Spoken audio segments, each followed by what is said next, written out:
இது மாதிரி வரப்பு அழியாமல் இருக்கிறதுக்காக நம்ம ஏற்கனவே ஓலையெல்லாம் எடுத்து வெட்டி போட்டிருந்தோம். அதெல்லாம் நல்லா இத்து போச்சு. அதை மறுபடியும் புதுசாக பண்ணலாம் அப்படின்னு சொல்லிட்டு எடுத்து போட்டிருந்த மட்டையிலேருந்து எல்லாத்தையும் வெட்டி மேலே அடுக்க போகிறோம். இன்றைக்கி ஹெல்ப்புக்கு நம்ம அண்ணனும் வந்திருந்தார். நான் ஓலையெல்லாம் வெட்டி தர அவர் எடுத்துகிட்டு போய் நீட்டாக எல்லாத்தையும் அடுக்கிட்டார்.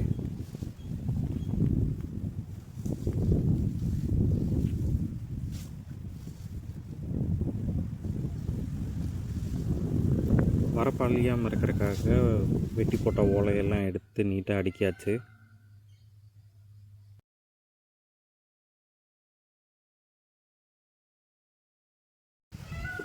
இது மாதிரி தோட்டத்தை சுற்றி உள்ள வரப்பில் எல்லாத்துக்குமே மட்டையை வெட்டி நீட்டாக அடுக்கிட்டோம்.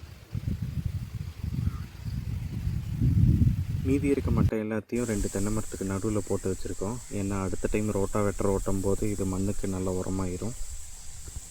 நன்றி.